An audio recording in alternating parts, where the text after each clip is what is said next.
लेकिन अगर वो कैंसर है ना,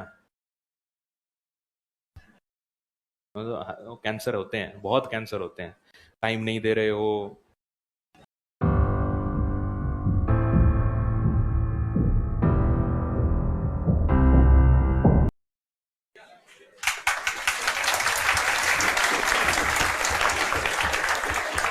अरे,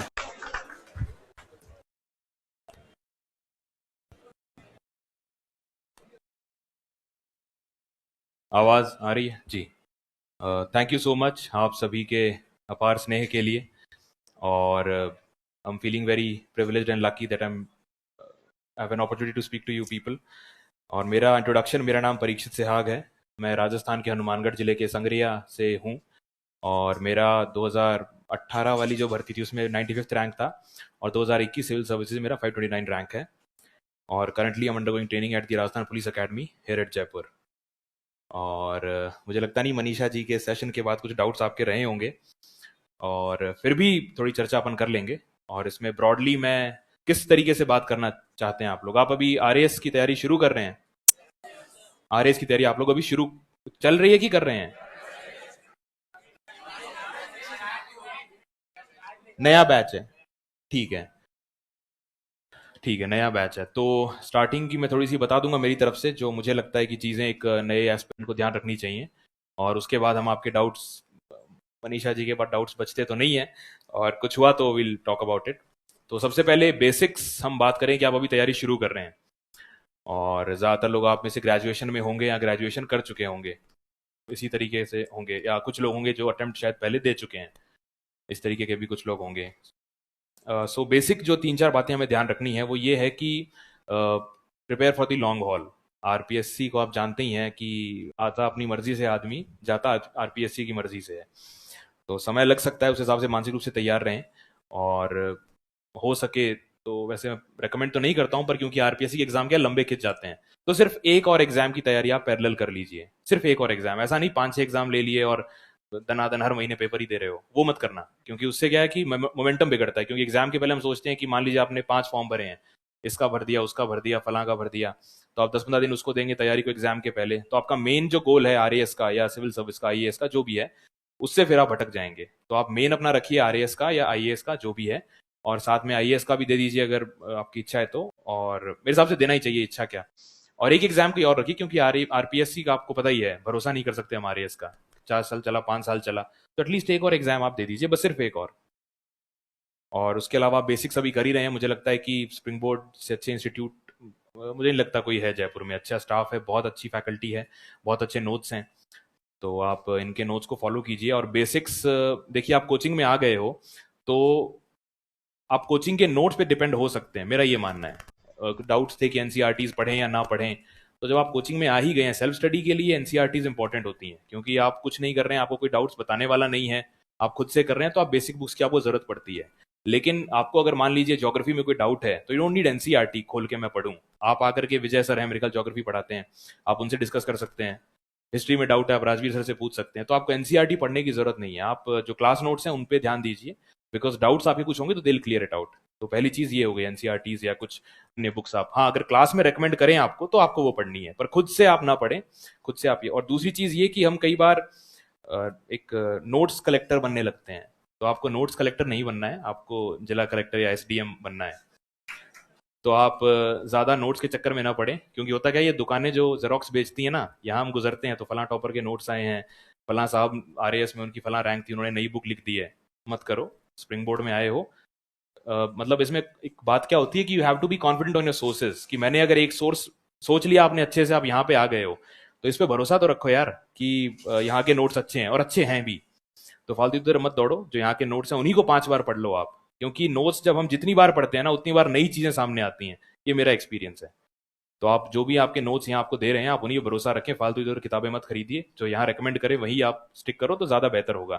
हाँ, अगर कोई सब्जेक्ट विशेष में आपको दिक्कत आ रही है तो आप फैकल्टी से बात कीजिए कि सर मुझे इकोनॉमिक्स में दिक्कत आ रही है, प्लीज गाइड करो, या कुछ एक्स्ट्रा बुक पढ़ूं मैं जिससे मेरा क्लियर हो। तो आप करो, खुद से टाइम मत वेस्ट करो। क्योंकि यार टाइम कम है, एनर्जी हमारे पास लिमिटेड है। मेहनत, हम, आप नए नए बच्चे हो, आप सब लोग दबा के मेहनत करोगे, आई नो। तो मेहनत सही जगह करें ना। अननेसेसरी मैं एक बुक पढ़ रहा हूँ जो मेरे काम की नहीं है, तो एक्स्ट्रा नोट्स की बात ये हो गई। और इसके अलावा क्लास नोट्स हो गए, एक्स्ट्रा नोट्स एनसीईआरटीज़ हो गई, और इसके अलावा टेस्ट सीरीज वगैरह का शेड्यूल आप यहाँ कहीं फॉलो कर लेंगे। क्लासेज जो है उसको पढ़िए, बार बार नोट्स को रिवाइज कीजिए। जितनी बार आप रिवाइज करेंगे उतनी बार आपको वो याद होते चले जाएंगे। और आरपीएससी जो है एक गनीमत है कि ज़्यादा इधर उधर दौड़ती नहीं है, स्ट्रेट फॉरवर्ड सवाल आते हैं, स्ट्रेट फॉरवर्ड जवाब लिखने होते हैं। तो उसी को आप याद करेंगे तो आपके वो होंगे। हाँ, कुछ सब्जेक्ट्स में कॉन्सेप्ट चाहिए, ज्योग्राफी है, इकोनॉमिक्स है, उसमें आप कॉन्सेप्चुअल क्लैरिटी पे काम कीजिए, और स्टाफ बहुत अच्छा है, I am sure they will help you out. बाकी टेस्ट सीरीज की बात हो गई, बुक्स की बात हो गई, नोट्स की बात हो गई, और बस बाकी कमर कस लो और बस पढ़ो।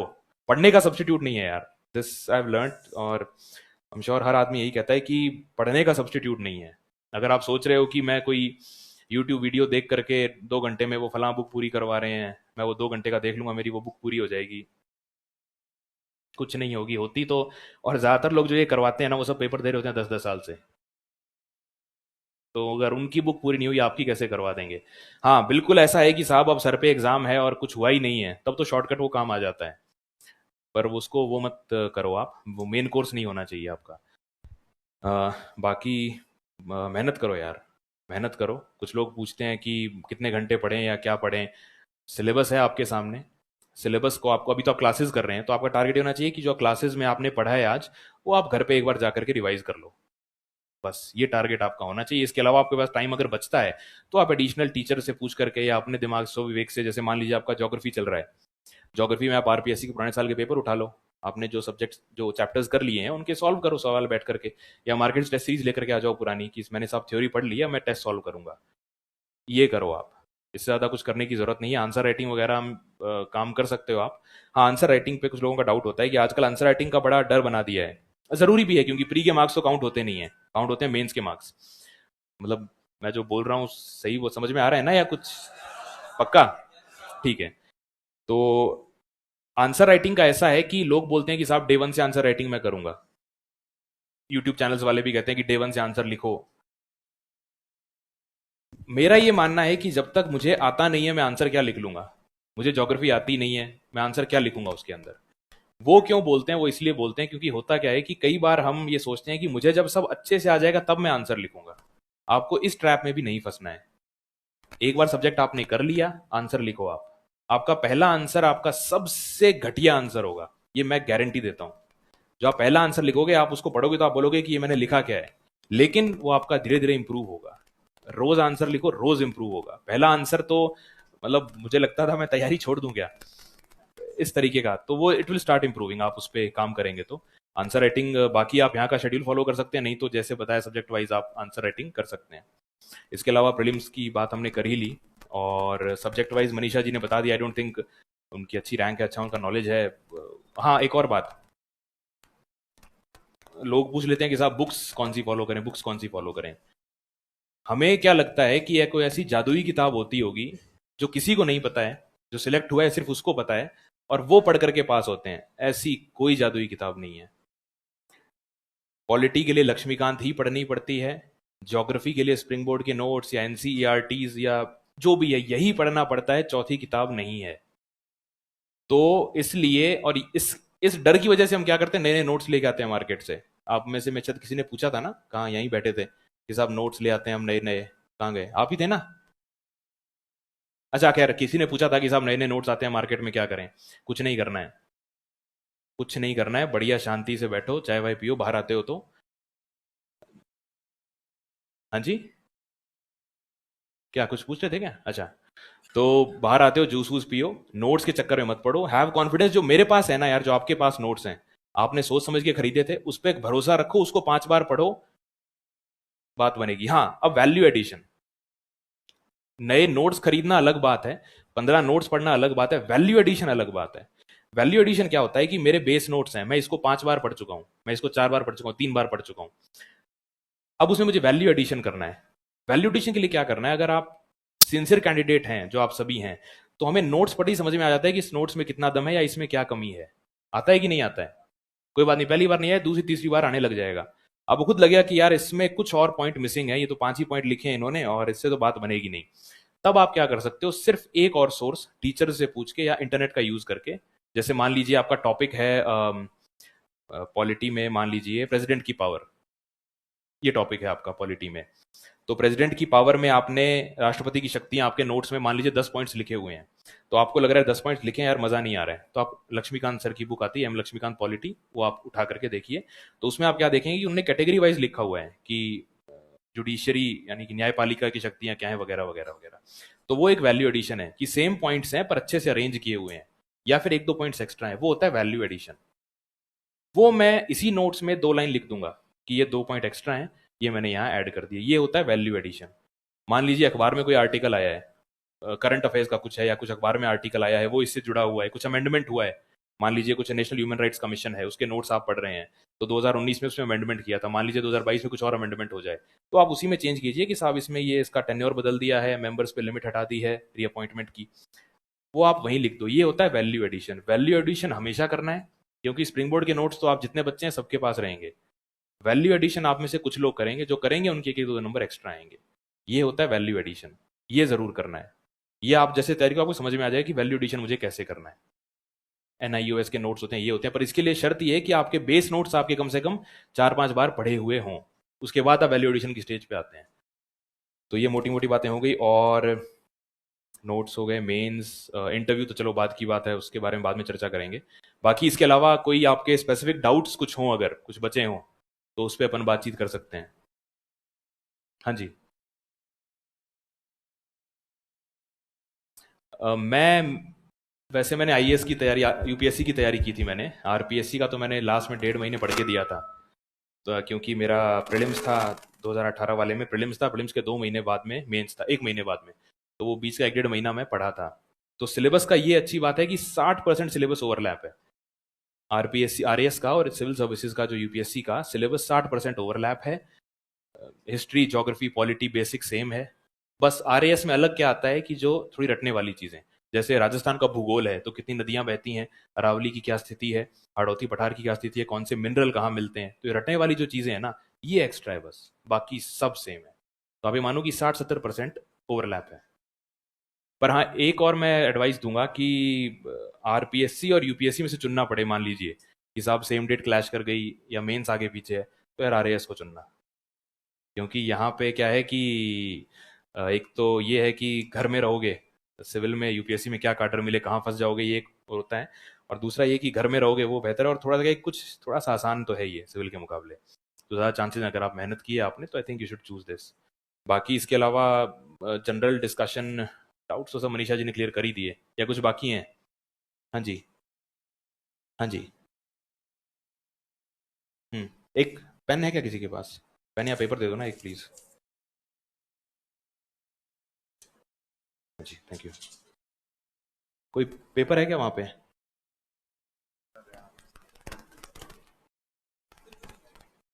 ठीक है सर।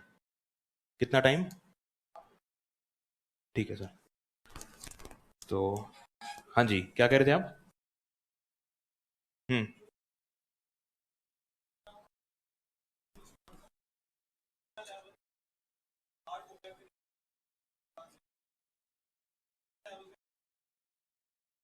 हम्म। हम्म।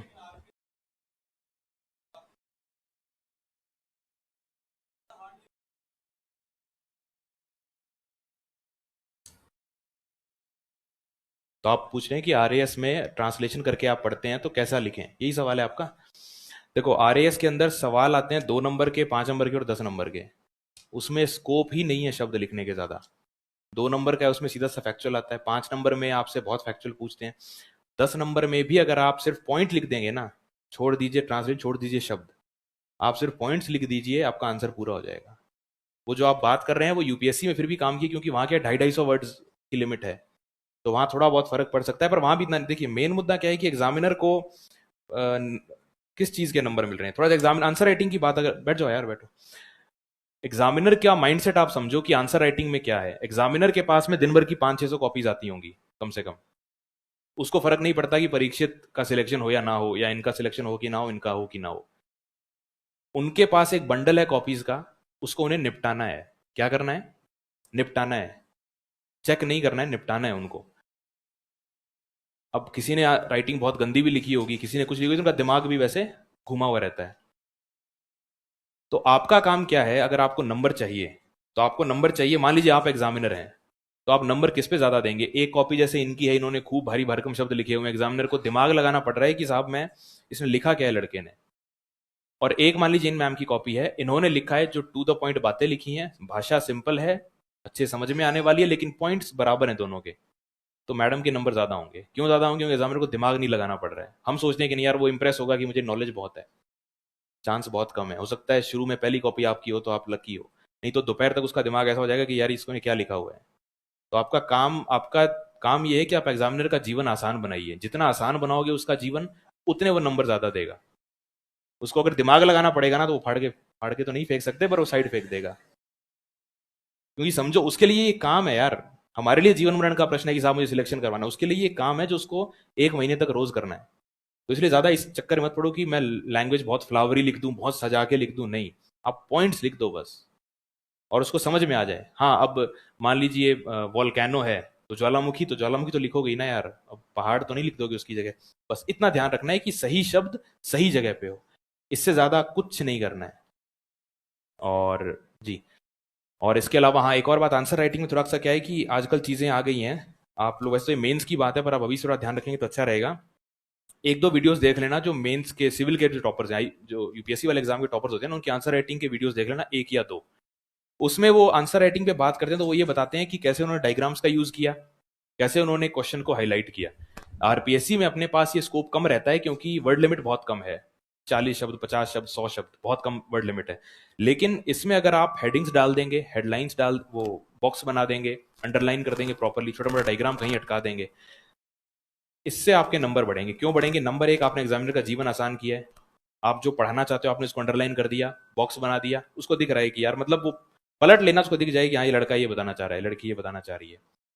डायग्राम से क्या होगा कि उसको एक एक्स्ट्रा चीज, डायग्राम से क्या होगा कि उसको एक, लगातार कॉपी पलट रहे हैं। फॉर एग्जाम्पल, अगर आपको मैं एक बुक दे दूं पढ़ने के लिए, उसमें सिर्फ रिटन टेक्स्ट है, और एक बुक हो जिसमें डायग्राम है बीच में दो चार, तो आपको कौन सी बुक अच्छी लगेगी ज्यादा? डायग्राम वाली। क्यों? क्योंकि मोनोटनी ब्रेक हुई है। समझ रहे हो आप? तो डायग्राम का यूज करो, हेडिंग्स, सब हेडिंग्स, बॉक्स बनाना, ये करना, ये सब। राइटिंग बहुत सुंदर हो नहीं, बस पढ़ा जाए कि क्या लिखा हुआ है। राइटिंग बहुत सुंदर होने की आवश्यकता नहीं है, बस पढ़ने में आ जाए कि लिखा क्या है। तो इस तरीके से आप करेंगे तो आंसर राइटिंग में आपके अच्छे नंबर होंगे। एक ये क्वेश्चन है, सर मैं सेकंड ईयर से यूपीएससी की तैयारी कर रहा हूँ, मैं हिंदी मीडियम से हूँ, मीडियम को लेकर हमेशा डिमोटिवेटेड रहता हूँ, हिंदी मीडियम को लेकर मार्गदर्शन करें।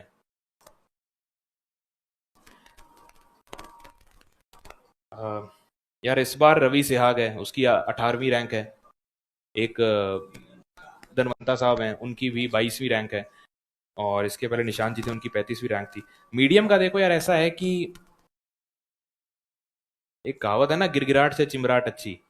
अगर ज्यादा मन में घबराहट है कि यार होगा कि नहीं होगा, और आप अगर कंफर्टेबल हैं, मतलब ऐसा नहीं हो कि आपके लिए मीडियम बदलना टास्क हो जाए। टास्क आपका क्या है कि आपको जो सिलेबस दिया है उसको पूरा करना है और पढ़ना है, उसको हर चीजें याद करनी है। अगर आपने उसमें एक और महाभारत जोड़ ली कि हिंदी से इंग्लिश में आने वाली, तो आप गड़बड़ में आ जाओगे। इतनी मेहनत अगर आप कंटेंट पे करोगे, आप वैसे ही पार हो जाओगे। हाँ, अगर बहुत ईजी है आपके लिए स्विच करना, तब कर दो, कोई दिक्कत नहीं है। बाकी फर्क नहीं पड़ता मीडियम से यार, ये लोग लाए हैं ना अभी रैंक 18 22 टॉप। क्योंकि मेन समस्या क्या है? कंटेंट की समस्या है हिंदी मीडियम की, जो मेरी जितनी बात हुई है ना, मेन है कंटेंट अच्छा नहीं था। अभी कुछ सालों में इंप्रूव हुआ है, विजन वगैरह अच्छा काम कर रहे हैं, दृष्टि भी ठीक है, विजन वगैरह अच्छा काम कर रहे हैं, तो आप उनका कंटेंट फॉलो कीजिए। प्लस थोड़ा सा एक बात आप देख लेना कि जो हिंदी मीडियम के जो बच्चे होते हैं ना, मनीषा जी ने भी ये बात कही थी कि वो मेहनत का फर्क दिखता है हिंदी और इंग्लिश मीडियम के बच्चों में। तो मेहनत का फर्क है, इसीलिए ये फर्क है। अदरवाइज एक बात और, अभी तो सरकार भी काफ़ी हिंदी प्रमोट कर रही है, तो मुझे नहीं लगता कि हिंदी मीडियम इंग्लिश मीडियम में कुछ फर्क है बहुत ज़्यादा। तो मीडियम की आप बात दिमाग से निकाल दीजिए, पर अगर आपके लिए बहुत ईजी है स्विच करना तो कर जाओ, फिर सोचो मत।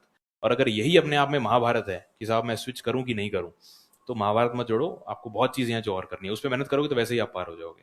और बाकी ये सब आंसर राइटिंग वगैरह पे काम करो तो सब बेहतर होगा। बाकी और डाउट्स तो मुझे लगता है, अच्छा हाँ जी।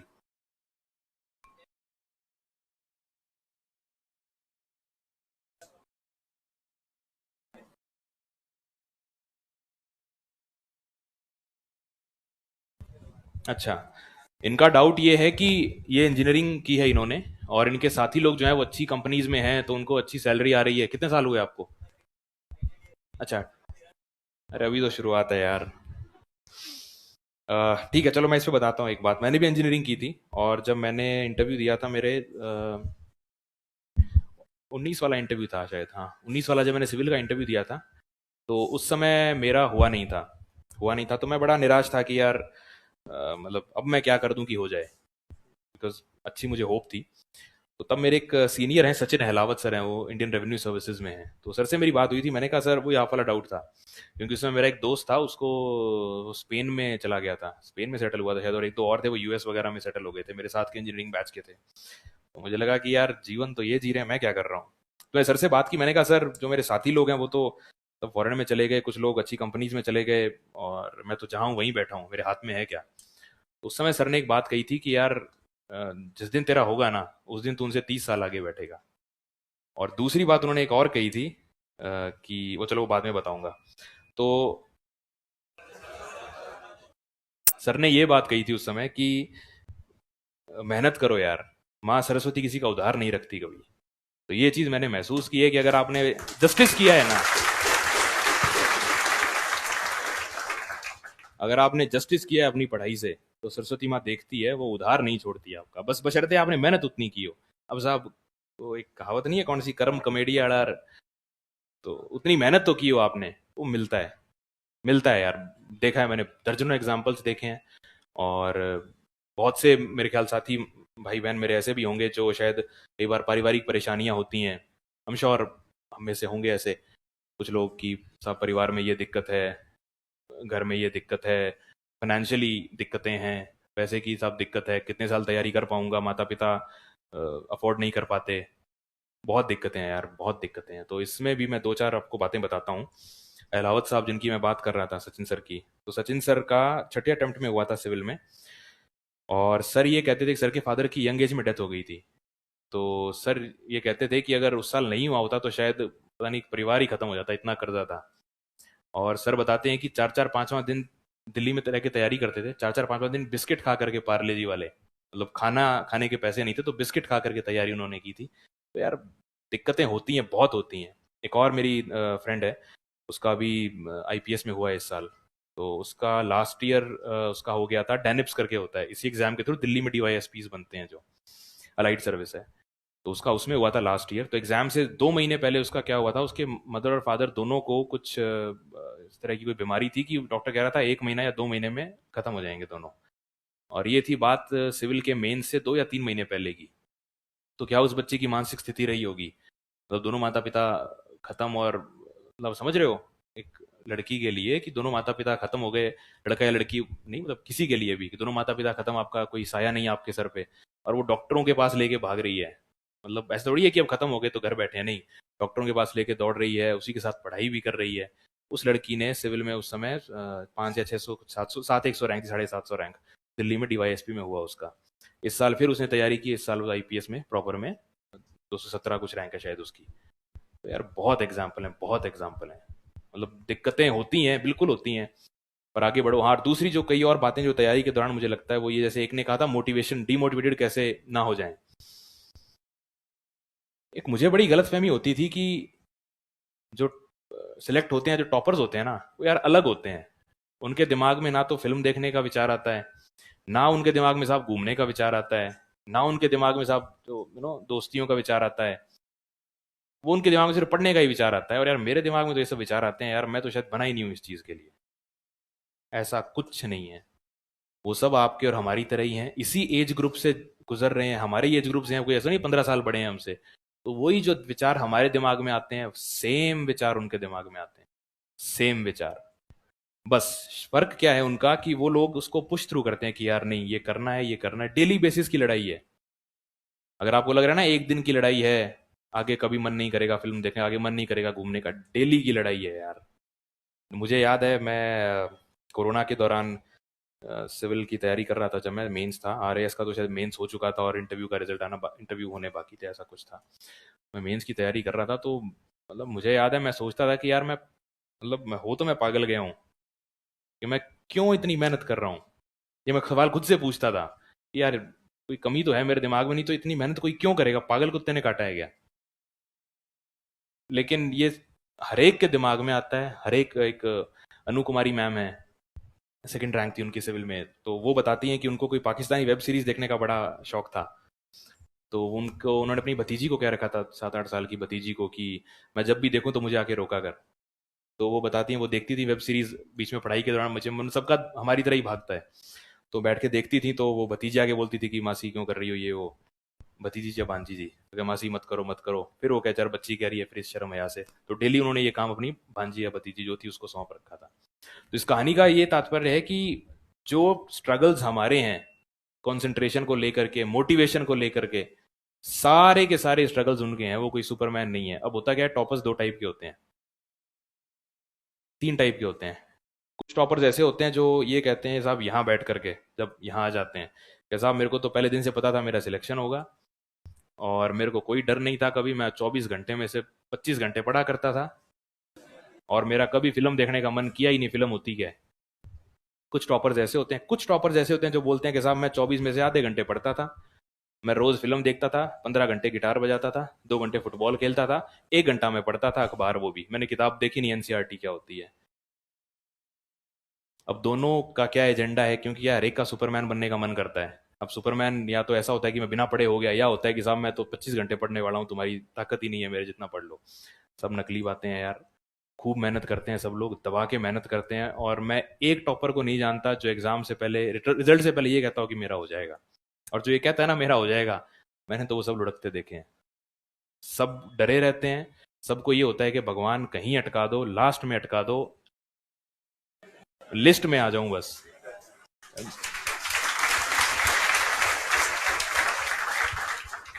तो सबको ये डर लगा रहता है। मुझे तो आज तक एक नहीं मिला, एक दो मिले थे जो कहते थे कि अरे इस बार तो हमारा पक्का है, उनका अभी तक पक्का नहीं हुआ है। तो सबको सेम डर है यार। तो ये दिमाग से निकाल दो आप प्लीज, कि जो लोग रैंक 1 है या रैंक 10 है या जो भी रैंक XYZ रैंक है, वो कुछ अलग मिट्टी के बने, हमारे जैसे ही है यार। जो डर आपको लगता है, जो मन में इच्छाएं आपके हैं, इच्छाओं से मेरा मतलब सारी इच्छाएं, अब मंच पे कई बातें हम कह नहीं पाते, जो इच्छाएं आपके मन में आती हैं सब उनके मन में आती हैं, लेकिन वो बस एक चीज ध्यान में रखते हैं कि साहब जो मुझे चाहिए ना, उसके लिए मुझे आज कुछ सेक्रीफाइस करने पड़ेंगे। और ये बात मैं आपको गारंटी के साथ कहता हूं कि साहब ये तैयारी, या जीवन में कोई भी चीज, आपको बिजनेस करना है, आपको स्पोर्ट्स में अच्छा करना है, आपको सिविल में अच्छा करना है, आपको RPS RAS जो भी अच्छा करना है, या आपको सर्विस में आने के बाद अच्छा करना है, बलि मांगती है ये चीज, बिल्कुल मांगती है, सरासर मांगती है। बलि किस चीज की? आपकी इच्छाओं की। एंटरटेनमेंट आपको जो करना है, घूमना फिरना है, सबकी बलि मांगेगी। ये मत सोचना कि आज सिलेक्ट हो गया कल से सब मेरा ऐश शुरू है, नहीं। अगर आपको सर्विस में अच्छा करना है फिर ये सब बलियां देनी पड़ेंगी, लेकिन फिर दें क्यों, बेचारे तो खत्म ही नहीं हो रहा। लेकिन जो उस लिस्ट में आने के बाद जो लगता है ना, सब बलियां ऐसा लगता है कि भगवान दोबारा दे दूंगा।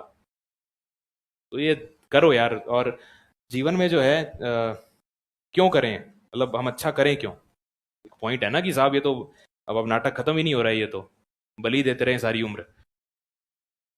ऐसा कहते हैं कि ईश्वर ने कितने हजारों कुछ, उनमें जन्म लेने के बाद हम मानव बनते हैं ना। और ईश्वर ने आपको यहाँ पे बैठाया है ना, अगर आप सब लोग यहाँ RAS के सेमिनार में बैठे हो, तो इसका मतलब भगवान की इच्छा तो है आपको कुछ बनाने की। बिल्कुल है, अगर भगवान की इच्छा नहीं होती तो आप लोग यहाँ नहीं बैठे होते। अब ये आपके ऊपर है कि साहब अब कितनी आप बलियां दे सकते हो। और दो वर्थ इट है, मैं बता रहा हूं आपको, वर्थ इट है।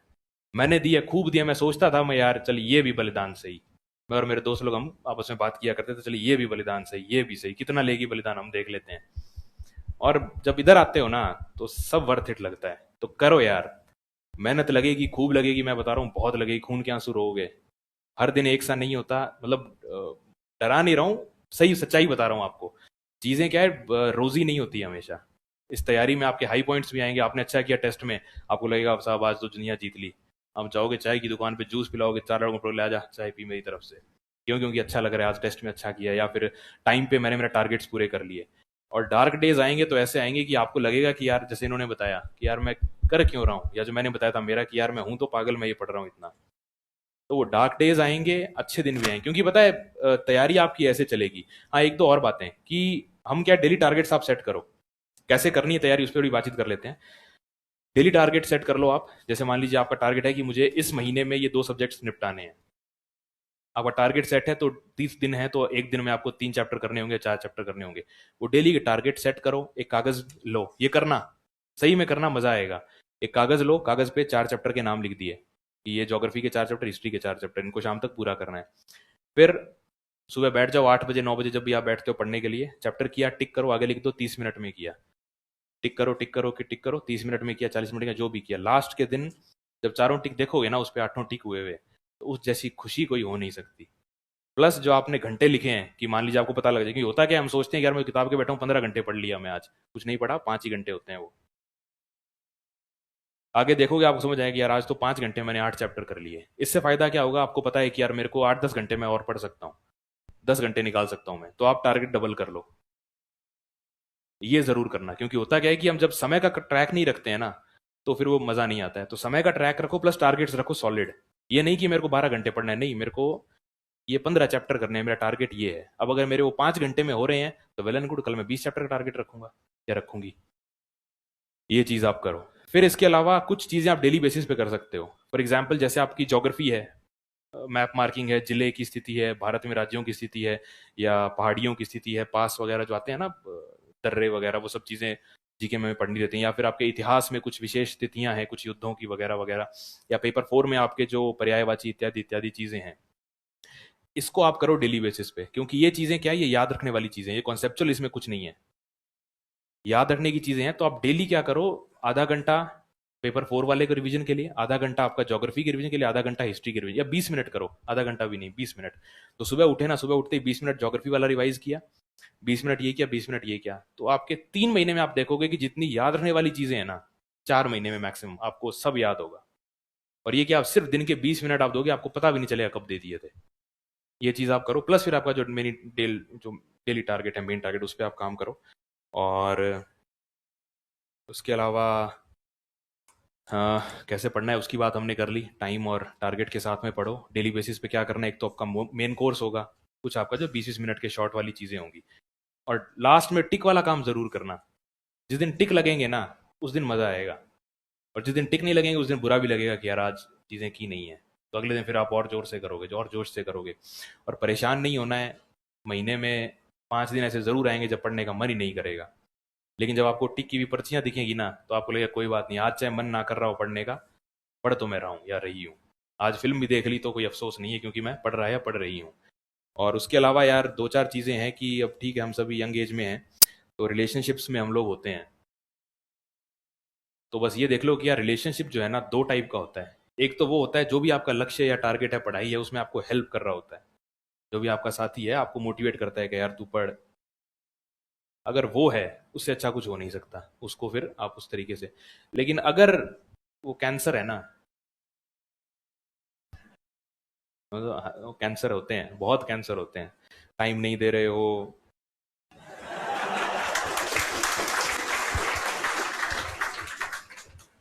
आइए, आप डाउट्स भेजते रहिए, तो उस पर अपन चर्चा करते रहेंगे। टाइम नहीं दे रहे हो, और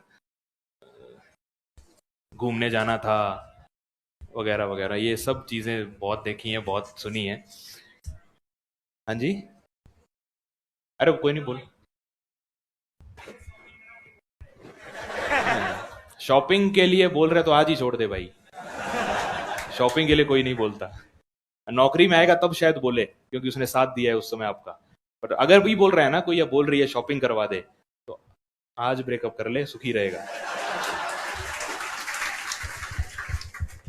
तो क्योंकि सैलरी आ नहीं रही है, शॉपिंग कहाँ से करवा दूं। कोई नहीं बोलता है, जो बोल रहा है तो फिर वो बिल्कुल ही गलत फंडा है वो। तो अगर, हाँ, तो अगर कोई कैंसर पाल रखा है ना, तो यार एक बार दिल मजबूत करके उसको छोड़ देना, बहुत सुखी रहोगे। मैंने मेरे देखे हुए हैं साथी लोग, एग्जाम के पहले परेशान है, क्यों लड़ाइयाँ चल रही हैं, चलती हैं। उसको सामने वाला तो पागल है, उसको समझ नहीं आ रहा है कि इसका पेपर है, या इसके क्या चीज़ें हैं। उसको अपनी लगी हुई है कि साहब मेरा ये, मेरा ये। आज छोड़ दो, कुछ नहीं है, बाद में इतना मिलेगा थक जाओगे, मतलब। अरे चुनने में थक जाओगे, चुने किसको। तो वही है, मतलब बलिदान है एक बार का, क्योंकि गलत चीज़ अगर कई बार हम बचपने में कुछ गलत पर्सन के साथ में फंस जाते हैं, तो उससे निकल जाओ यार, क्योंकि ये तैयारी खा जाएगी आपकी वो चीज़। तो ये हो गई बातें। इसके अलावा डेली बेसिस पे पढ़ो यार, मेहनत है, खूब करते रहो।